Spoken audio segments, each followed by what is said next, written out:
এই পথ সোজা আপনাকে নিয়ে যাবে ইতিহাসের এক ভয়ানক মৃত্যুকূপে, যেখানে মানুষদের ঝুলিয়ে দেওয়া হতো আর বডিগুলোকে খাওয়ানো হতো বনের পশু দিয়ে।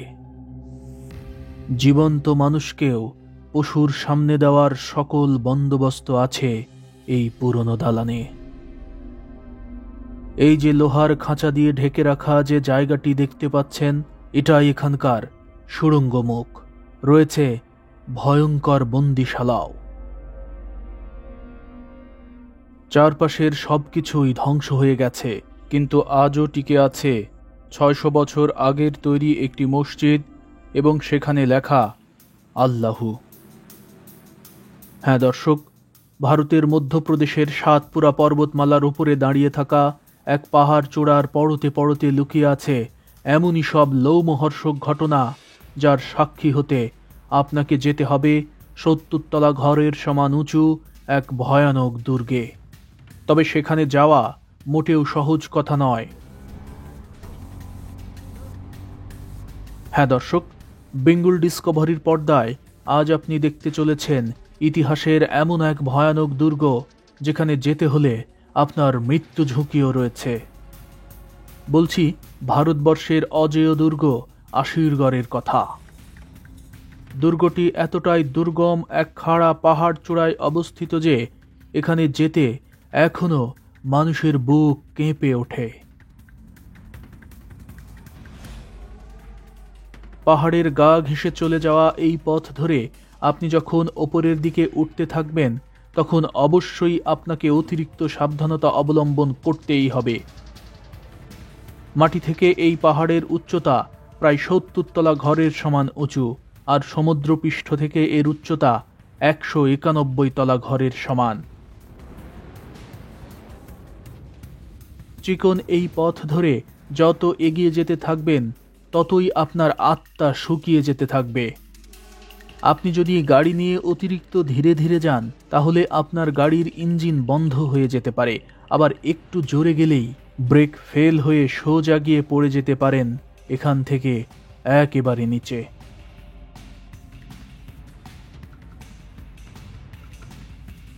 ভয় রয়েছে ওপর থেকে পাথর পড়ারও। রাস্তার ধারে পড়ে থাকা এই ছোট বড় বিভিন্ন আকৃতির পাথর খণ্ডগুলোই ওপর থেকে পড়েছে। তাহলে একবার চিন্তা করুন, এগুলো যদি আপনার মাথার উপরে এসে পড়ে, তাহলে কি অবস্থা হবে? পত্রিকার হিসাব বলছে, এখানে বছরখানেক আগেও গাড়ির ওপর পাথর ছুঁড়ে পড়ার কারণে গাড়িটি উল্টে ছিটকে পড়ে যায় একেবারে নিচে। ওই ঘটনায় মারা যায় ২ জন আর মারাত্মকভাবে আহত হয় ১৪ জন।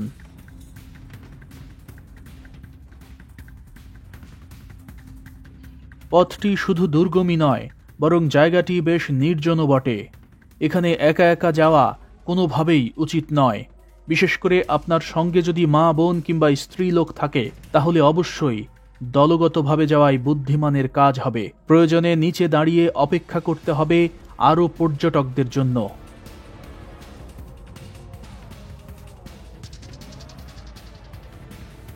আমরা বুরহানপুর থেকে আশিরগড় দুর্গ অভিমুখে যতক্ষণে রওনা হয়েছিলাম, ততক্ষণে সূর্যের আলো ফুটে গিয়েছিল, কিন্তু তখনও এই পথে মানুষের দেখা পাচ্ছিলাম না।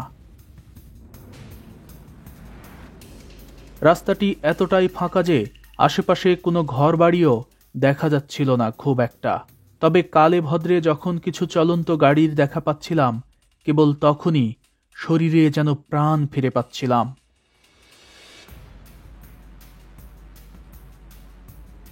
হ্যাঁ দর্শক, নির্জন এই পথের যাত্রা আমার জন্য ছিল খুবই রোমাঞ্চকর।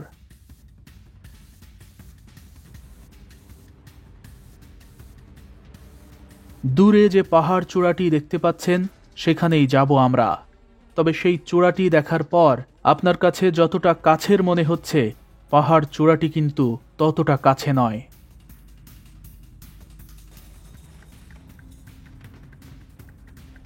নির্জন এই পথে এভাবেই কিছু দূর এগিয়ে যাওয়ার পর দেখা পায় বিশাল একটি ফসলি মাঠের। এখানকার কালো মাটিগুলো দেখেই বুঝতে পারছিলাম যে এখানকার মাটি খুবই উর্বর। আমি অবশ্য সম্রাট আকবরের নবরত্ন আবুল ফজলের লেখা আকবরনামায় পড়েছিলাম যে আশিরগড়ের আশেপাশে এবং বোরহানপুরের বিস্তীর্ণ এলাকায় ব্যাপকভাবে ফসল উৎপাদন হয়। এখানকার এই উর্বর কালো মাটিগুলো যেন আজও সেই সাক্ষ্যই বহন করছে।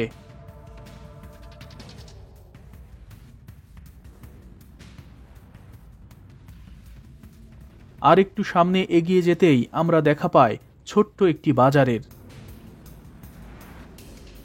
এখান থেকেই একটি চিকন পথ বের হয়ে গেছে দুর্গ অভিমুখে। অর্থাৎ এই মাত্রই সমতল থেকে আমাদের যাত্রা শুরু হলো পাহাড়ি রাস্তায়। তবে এটি কিন্তু আদি পথ নয়, বরং এটি পর্যটকরা যাতে গাড়ি নিয়ে যেতে পারে তাই পরে বিশেষভাবে তৈরি করা হয়েছে।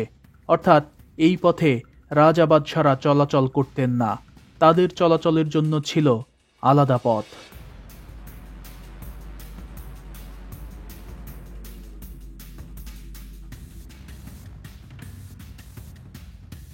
তবে পাহাড়ি আঁকাবাঁকা এই পথে যত উপরে উঠতে থাকবেন ততই এক অন্যরকম রোমাঞ্চকর অনুভূতি হবে আপনার। একদিকে ভয় আতঙ্ক আর অন্যদিকে নয়নাভিরাম প্রাকৃতিক দৃশ্য। বর্ষাকালে আপনি যদি এখানে আসেন তাহলে দেখতে পাবেন পুরো পাহাড় চূড়াটি সবুজ গালিচায় ঢাকা। তখন চারপাশে ভেসে থাকা সাদা মেঘের ভেলা আপনাকে অবশ্যই দারুণভাবে রোমাঞ্চিত করবে। তবে বর্ষার সময় এখানে আসা জীবনের জন্য ব্যাপকভাবে ঝুঁকিপূর্ণ হয়ে যায়, কারণ এখানে প্রচুর পরিমাণে বৃষ্টিপাত হয় আর বৃষ্টি বাদলের ওই সময়ে সব কিছু নরম হয়ে থাকে।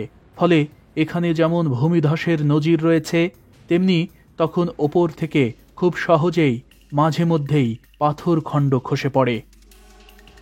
পাথরের একটি টুকরো যদি কারো মাথায় পড়ে তাহলে তার জীবনের অধ্যায় তখনই শেষ হয়ে যাবে। এমনকি খসে পড়া পাথর খণ্ডগুলোর ওপর চাকা উঠে গেলেও আপনার গাড়ি উল্টে যেতে পারে। হ্যাঁ দর্শক, জীবনের ঝুঁকি এখানে সব সময়ই রয়েছে। তবে সব কিছু পেরিয়ে আপনি যখন দুর্গ চত্বরে পৌঁছে যাবেন তখন এখানকার এই পাথরের পাহাড় এবং তার ওপর তৈরি করা অবিশ্বাস্য রকমের ইমারতগুলো দেখে আপনি রীতিমতো অবাক হয়ে যাবেন।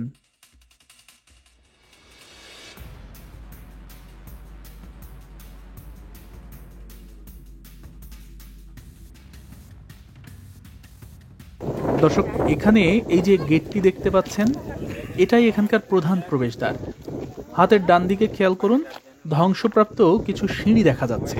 অর্থাৎ এর ওপরে একটি ইমারত ছিল যেটি ওয়াচ টাওয়ারের মতো কাজ করত এবং সেখান থেকেই সৈনিকরা পাহারা দিত। তবে এখান থেকে আরেকটু এগিয়ে গেলেই আপনার চোখের সামনে ধরা দেবে এক অন্যরকম নৈসর্গিক সৌন্দর্য, যা আপনি হয়তো কল্পনাও করেননি। এখান থেকে পুরো উপত্যকা দেখা যায়, আর এই উপত্যকাটি একেবারে ছড়িয়ে রয়েছে সেই তাপ্তি নদী পর্যন্ত। সব বাধা পেরিয়ে আপনি যখন শেষ পর্যন্ত এই জায়গায় আসবেন তখন এখানকার যে বিশালতা, এখানকার যে বিশাল বড় বড় পাহাড়ের ফাঁকে যে সাদা সাদা মেঘ ভেসে আছে, এইটা যখন দেখবেন, সেই সাথে আপনার গায়ে যখন ঝিরি ঝিরি বাতাস হাওয়া লাগবে, তখন আপনার সকল কষ্ট দূর হয়ে যাবে। হ্যাঁ দর্শক, আমি এখন দাঁড়িয়ে রয়েছি সেই আশিরগড় দুর্গের আদি প্রবেশদ্বারে। অর্থাৎ আমি এখন যেখানে দাঁড়িয়ে রয়েছি এটাই ছিল এখানকার প্রধান প্রবেশদ্বার। আর এই যে রাস্তাটি দেখতে পাচ্ছেন, এই রাস্তাটি এখানকার পাহাড় চূড়া থেকে শুরু হয়ে সোজা চলে গেছে একেবারে সমতলে। আর এই বিস্তীর্ণ উপত্যকার মাঝে যে রাস্তাটি দেখা যাচ্ছে, দূরে যে রাস্তাটি দেখা যাচ্ছে, ওটাই কিন্তু সেই পথ যেই পথ দিয়ে আমি বুরহানপুর থেকে এসেছি। রাস্তাটি কতটা ফাঁকা একবার চিন্তা করুন। আর এটাই এখানকার সবচেয়ে কাছের লোকালয়। এখানকার আদি পথটি ওই লোকালয়ে গিয়েই ঠেকেছে। ওই সময় মানুষ এই পথে এসে এই যে এই পাশ দিয়ে গিয়ে সোজা চলে যেত মূল দুর্গে। হ্যাঁ দর্শক, এই পথই আপনাকে নিয়ে যাবে দুর্গের একেবারে অন্দরে। তবে ভেতরে যাওয়ার আগে ডান পাশের এই দিকটাও আপনাদের একটু দেখাতে চাই। এই পাশের এই যে পথটি দেখতে পাচ্ছেন, এটাও আদি পথ। আর এই পথেই এখানকার রাজা বাদশারা হাতির পিঠে করে যাতায়াত করতেন। অর্থাৎ একটু আগে যে আদি পথটি দেখালাম, সেটি দিয়ে প্রজারা আসতো পায়ে হেঁটে, এবং এ কারণে ওই পথটি সিঁড়িযুক্ত। আর এই পথটি ছিল কেবলই রাজ পরিবারের চলাচলের জন্য।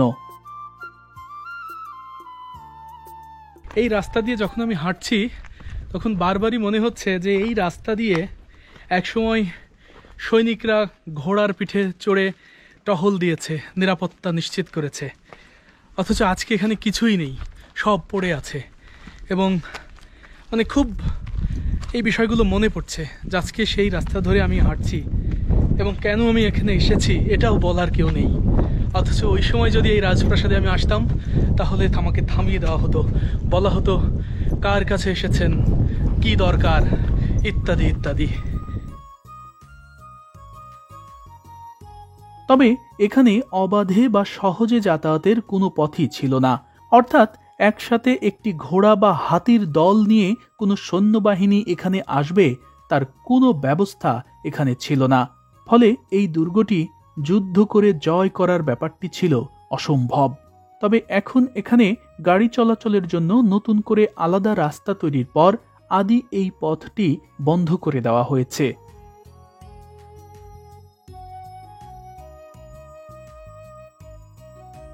দর্শক মণ্ডলী, এবার আমি আপনাদের নিয়ে যাচ্ছি ঐতিহাসিক আশিরগড় দুর্গের একেবারে অন্দরে। তবে ভেতরে পৌঁছাতে হলে আপনাকে পার হতে হবে আরও চারটি সুবিশাল গেট। এখান থেকে সামনে সামান্য একটু এগিয়ে যেতেই সিঁড়ির পাশেই চোখে পড়বে এখানকার 4টি বিশেষ সুড়ঙ্গ পথ।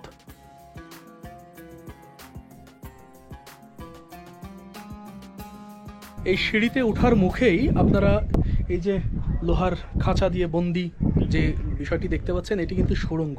এখন এটি বন্ধ করে দেওয়া হয়েছে এবং এখানে মোট 4টি সুড়ঙ্গ রয়েছে। এই যে এই পাশে দেখতে পাচ্ছেন, এই একটা, আমার পেছনে এই একটা, আর ওই যে ওই দুই পাশে আরো 2টা রয়েছে। হ্যাঁ দর্শক, এখানকার এই সুড়ঙ্গগুলোর মধ্যে একটি যুক্ত ছিল সুলতানের প্রাসাদের সাথে, একটি রানী মহলের সাথে, একটি মসজিদ, আর অন্যটি যুক্ত ছিল গুপ্ত ঘরের সাথে।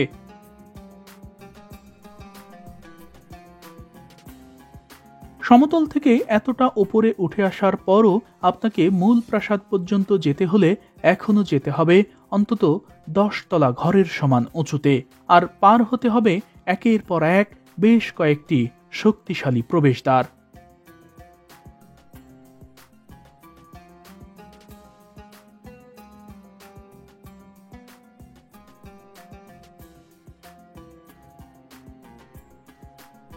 এখানকার এই দরজার যে সিস্টেম বা যে গঠন প্রণালী, সেটি কিন্তু অন্য দুর্গের মতো নয়। যেমন অন্য দুর্গে আমরা লোহার শিক বের করে রাখতে দেখি যে হাতির আক্রমণ থেকে বাঁচার জন্য, কিন্তু এখানে লোহার শিকের মতো কোনো কারবার নেই, শুধু লোহার এক ধরনের কাঁটাযুক্ত লোহা ব্যবহার করা হয়েছে। আর একেবারে ওপরের দিকে খেয়াল করুন যে দেখুন, এখানে কিন্তু বড় বড় পাথর খণ্ড একটার সঙ্গে আরেকটা আংটার মতো করে লাগিয়ে দেওয়া হয়েছে। এটা কিন্তু কোনো ছাদ ঢালাই নয়, কিন্তু বিশাল বিশাল পাথরখণ্ড। কি ধরনের পাথরখণ্ড দাঁড়ান আমি দেখাচ্ছি। এই যে দেখুন, এই পাথরখণ্ডটি খেয়াল করেছেন? এই পাথরখণ্ডের মাঝখানে দেখতে পাচ্ছেন একটি গর্ত, এইটাতে এই গর্ত, এটাতেও গর্ত। মূলত এই পাথরখণ্ডগুলো ইট সিমেন্ট যেভাবে আমরা ইউজ করে দেয়াল তৈরি করি, আগে কিন্তু ওইরকম সিমেন্ট দিয়ে দেয়াল তৈরি হতো না। এই যে এই পাথরটি দেখতে পাচ্ছেন, এই পাথরের সঙ্গে এমন একটি পাথর উপরে বসানো হতো যে পাথরের একটি হুঁক আছে, এবং ওই হুঁক এখানে এই গর্তে বসিয়ে দেওয়া হতো, এবং এভাবেই পাথরগুলো দেয়াল বলেন, ছাদ বলেন, সব জায়গায় আটকে থাকতো। হ্যাঁ দর্শক, আজ থেকে প্রায় 600 বছর আগে এখানকার এই বিশাল আকারের এক একটি পাথর খণ্ডগুলোকে লোহার রড কিংবা সিমেন্ট ছাড়াই এমনভাবে লাগানো হয়েছে যা আজও রয়েছে অক্ষত এবং অবিকল।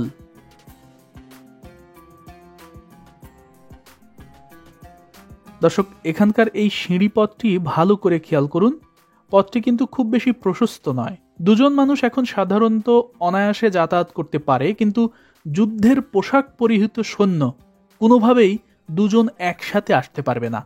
আসতে হলে তাদের একজন একজন করে আসতে হবে, যে কারণে যারাই এখানে আক্রমণের উদ্দেশ্যে আসতো তাদেরকে নিশ্চিতভাবেই পরাজয় বরণ করতে হতো। তবে সব কিছু ছাপিয়ে আপনি যখন একেবারে ওপরে পৌঁছে যাবেন, তখন এখানকার সুবিশাল বিস্তীর্ণ প্রান্তর আপনার মনকে যতটা না মোহিত করবে, তার চেয়েও বেশি করবে বিষণ্ণ। হ্যাঁ দর্শক, প্রথম দেখাই এখানে যেদিকে তাকাবেন সেদিকেই দেখতে পাবেন শুধুই ধ্বংসাবশেষ। একটি প্রাসাদও অক্ষত নেই। চারপাশটা দেখার পর আমার মনে হচ্ছিল এটি যেন কোনো এক যুদ্ধক্ষেত্র, আর এখানকার ক্ষয়ে যাওয়া এক একটি ইমারত যেন বহু বছরের চাপা কষ্ট নিয়ে দাঁড়িয়ে রয়েছে শত শত বছর ধরে।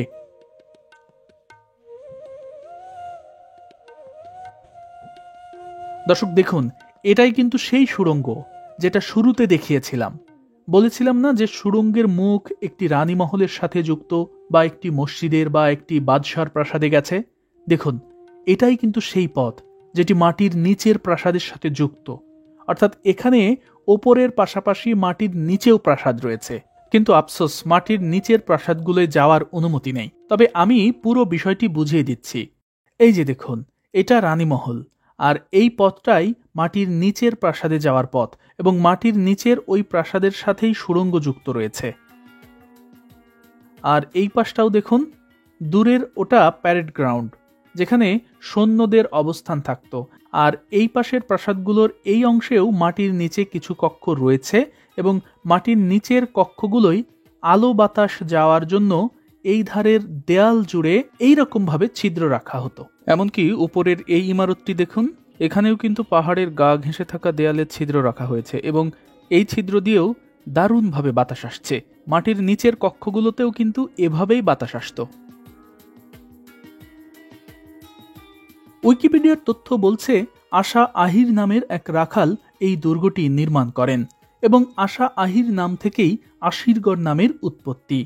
কিন্তু প্রশ্ন হলো, একজন রাখালের পক্ষে আদৌ কি এই দুর্গম পাহাড়ে কেল্লা নির্মাণ সম্ভব?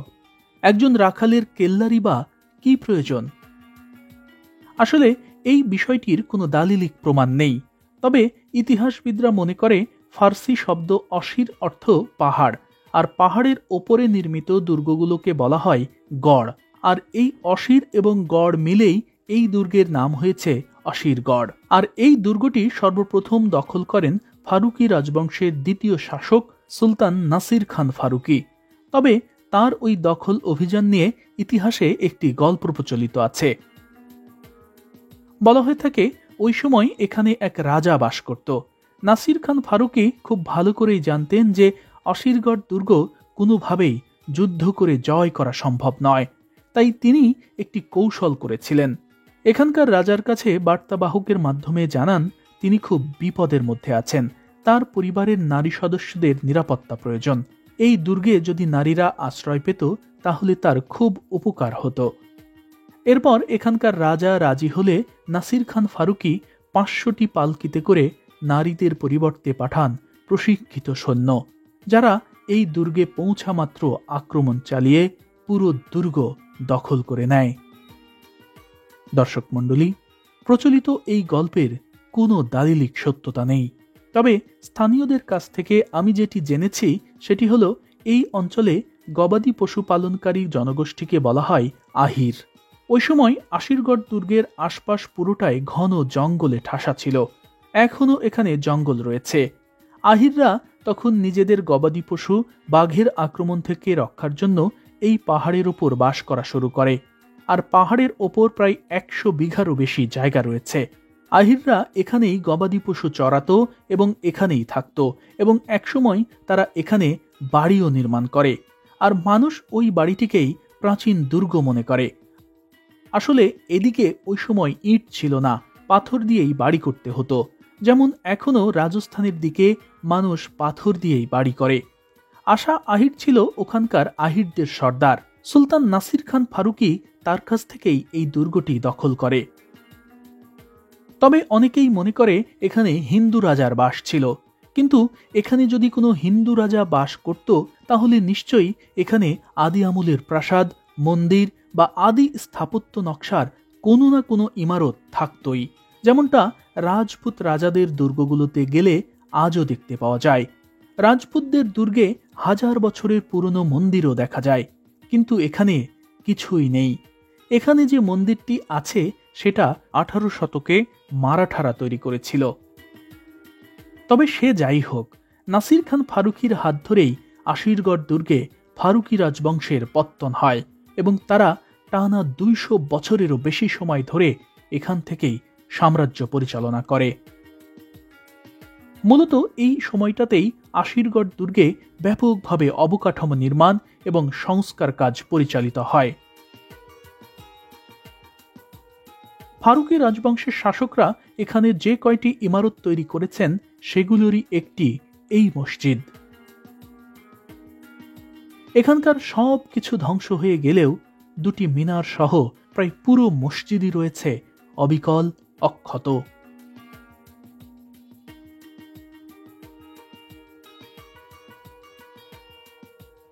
পাথর দিয়ে তৈরি এই বিশাল আকারের মসজিদটি দেখেও সহজেই অনুমান করা যায় যে এখানে কি পরিমাণ মানুষের উপস্থিতি থাকত। মসজিদের ভেতরে ইমাম দাঁড়ানোর জায়গার পশ্চিম ওয়ালটি ইংরেজদের গোলার আঘাতে ধ্বংস হয়ে গেছে, তবে পাথরের ওপর খোদাই করে আল্লাহ লেখাটি আজও অক্ষত রয়েছে। অক্ষত রয়েছে আরও কিছু আরবি লেখাও, তবে এগুলো কোরআনের কোনো আয়াতের অংশ কিনা তা আমি নিশ্চিত নই।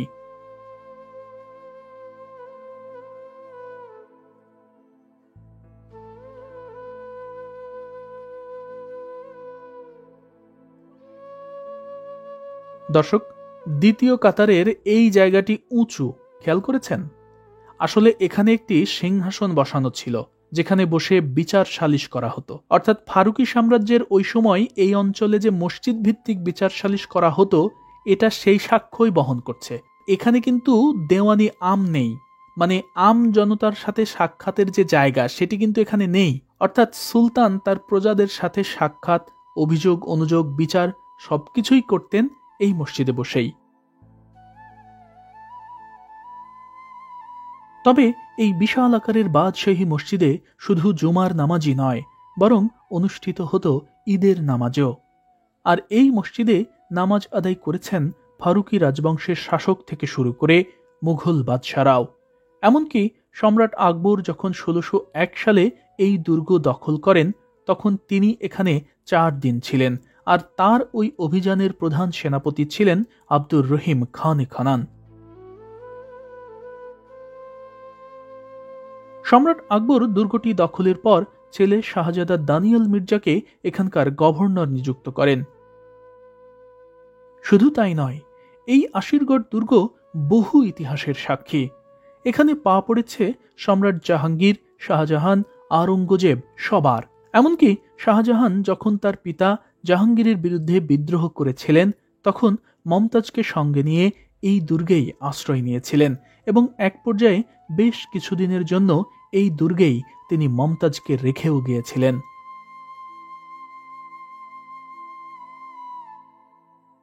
তবে সম্রাট আওরঙ্গজেবের মৃত্যুর পর নড়বড়ে মুঘলদের হটিয়ে এই দুর্গ দখল করে মারাঠারা।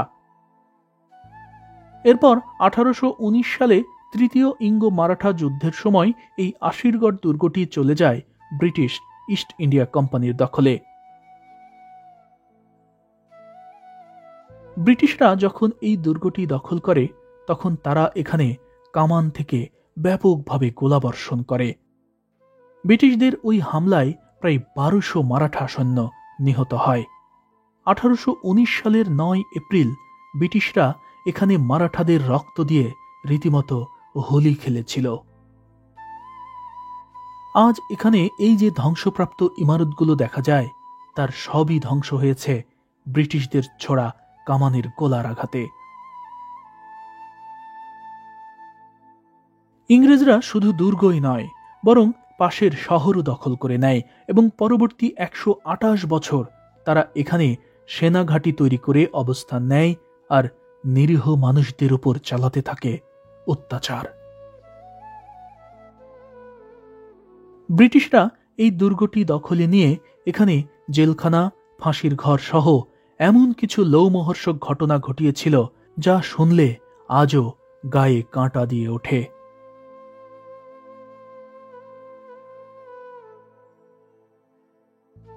পর্দায় এখন যে ইমারতগুলো দেখতে পাচ্ছেন, এগুলো ব্রিটিশরা জেলখানা হিসেবে ব্যবহার করত। কুঠিরের মতো এক একটি এই ছোট্ট কক্ষে গাদাগাদি করে রাখা হতো বন্দীদের।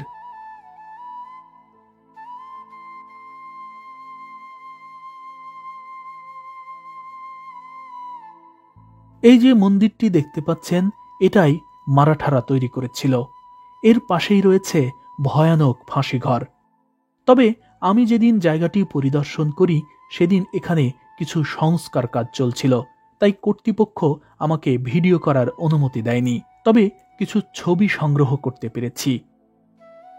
এই যে লোহার দুটি বিশাল আকারের বিম দেখতে পাচ্ছেন, ইংরেজরা এখানেই ঝুলিয়ে দিত নিরপরাধ মানুষদের, আর মৃত্যু নিশ্চিত হলেই বডিগুলোকে ফেলে দেওয়া হতো একেবারে নিচে। নিচের এই পথ দিয়েই বাহিরের জঙ্গল থেকে জন্তু জানোয়াররা এসে বডিগুলোকে টেনে হিঁচড়ে নিয়ে যেত। এখানে কত শত হিন্দু মারাঠাদের যে ঝোলানো হয়েছে তার সঠিক হিসাব কারো কাছে নেই। শুধু ফাঁসিই নয়, ইংরেজরা 70 তলা ঘরের সমান উঁচু এখানকার এই দুর্গ থেকে জীবন্ত মানুষকে ফেলে দেওয়ার জন্য আলাদা এই জায়গাটি তৈরি করেছিল। ভয়ানক এই জায়গা থেকেই ব্রিটিশরা ধাক্কা দিয়ে পাহাড়ের ওপর থেকে ফেলে দিত মানুষদের। হ্যাঁ দর্শক, ব্রিটিশরা শুধু ভারতবর্ষের সম্পদই লুট করেনি, বরং এই উপমহাদেশের কৃষক, শ্রমিক, জনতা, হিন্দু, মুসলমান, ধর্ম, বর্ণ নির্বিশেষে সবার ওপর কি পরিমাণ নিষ্ঠুর আর কতটা ভয়ঙ্করভাবে অত্যাচার করেছে সেই ভয়াবহতার সাক্ষ্য আজও বহন করছে এই আশিরগড় দুর্গ।